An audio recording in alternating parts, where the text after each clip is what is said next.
Vikings linebacker shares high praise for Browns' Gabriel after first career start.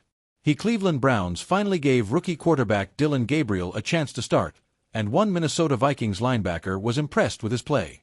Although the Browns lost the game, Vikings linebacker Jonathan Greenid was impressed with Gabriel and predicts he will be a good quarterback in the NFL for a long time. "I think he did pretty good," Greenid said about Gabriel after the game.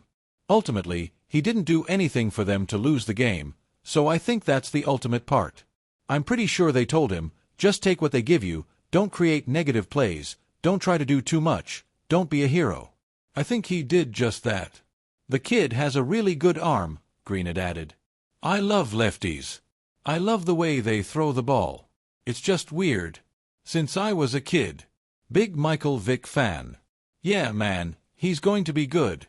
I think ultimately they have a good game plan for him every single week. Obviously, they're going to continue to keep him there. Yeah, he's going to be good." It's high praise from an opposing team's player, and Browns fans will be hoping that is the case and that Gabriel is the long-term answer at quarterback. Gabriel went 19-for-33 for 190 yards and 2 touchdowns in the loss. Browns coach pleased with Gabriel's first start. Although Cleveland did lose to Minnesota, Browns coach Kevin Stefanski was pleased with Gabriel's performance. Stefanski said there are a lot of positives to take away from his first start and a lot to build off of. "Yeah, a lot of positives," Stefanski said. "Obviously can always better, and certainly we as an offense have to better and score more to help this football team. But for, a young player in that environment versus that defense to take care of the ball, make the plays he made, I thought was a lot of positives with plenty to clean up. And that's what he will do. That's the mentality he has. Certainly to be a player that continues to get better week in and week out." Gabriel will remain the Browns' starting quarterback in Week 6 when Cleveland takes on the Pittsburgh Steelers. Gabriel says, "No moral victories after first start." Although Greenid and Stefanski were impressed with Gabriel's play, the rookie quarterback said there aren't any moral victories. Even though it was Gabriel's first career start, he says the goal is to win games, so regardless of how he played, he's disappointed Cleveland didn't win. "There's always something to build on. No moral victories whatsoever," Gabriel said after the game. "But I think regardless of result, week to week, there's a process. And the more time you spend around anyone, you're going to get more continuity. It's us as a whole unit coming together really and getting comfortable with our unit." Gabriel will look to build off his first career start against a very tough Steelers defense on the road in Week 6. The Browns are off to a 1-4 start. When the final whistle blew in the Vikings' 21-17 victory over the Cleveland Browns, most eyes were on the scoreboard. But for those who looked a little closer, something more meaningful was unfolding on the field, a quiet exchange of respect between a seasoned linebacker and a rookie quarterback who had just finished his first NFL start. Minnesota's defensive leader, veteran linebacker Jordan Hicks, walked straight toward Browns rookie Dillon Gabriel.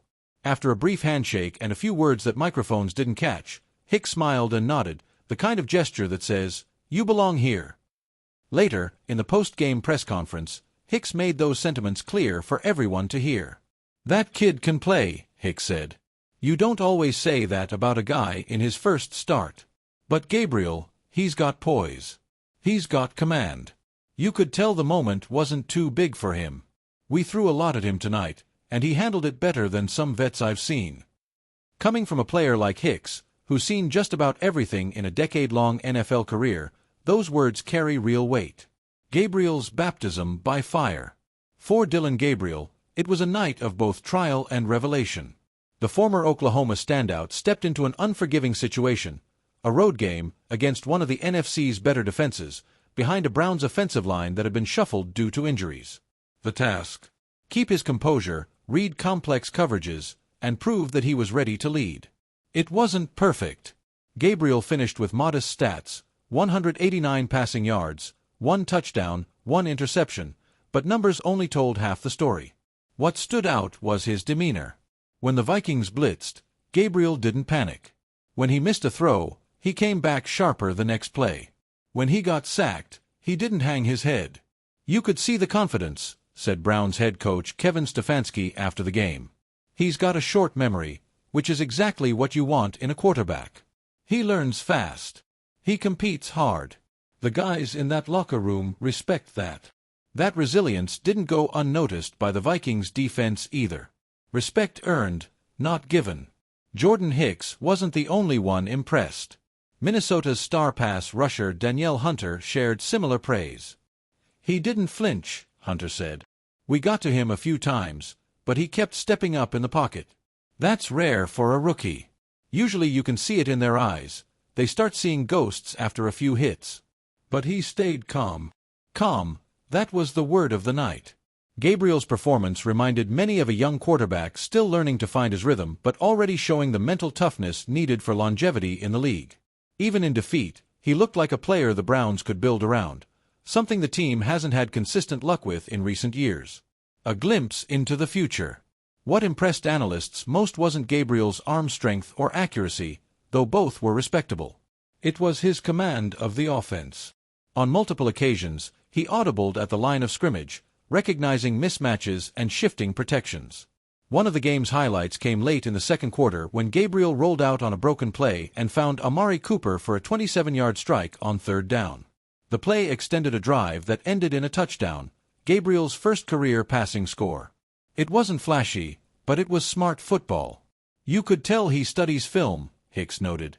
"He wasn't just reacting, he was anticipating. That's something that separates the good ones from the rest." For a rookie quarterback who had just been thrust into the starting role after weeks of speculation, that's high praise. The Browns' locker room response. Inside the Browns' locker room, teammates were equally supportive. Despite the loss, players rallied around their young signal caller, knowing how much pressure he had faced. Veteran receiver Amari Cooper called Gabriel a natural leader. Running back Jerome Ford said, "He's got that calm energy, you feel it in the huddle." Even defensive captain Myles Garrett, known for his honesty, had encouraging words. "He gave us a chance. That's all you can ask for. If the defense holds up better, we're probably talking about a win right now." Those kinds of comments matter in Cleveland, a city that has seen too many quarterbacks crumble under expectation. Gabriel, it seems, is wired differently. Learning in real time. Of course, there's still plenty of work to be done. Gabriel acknowledged that after the game, showing both humility and determination. "I've got a lot to clean up," he said.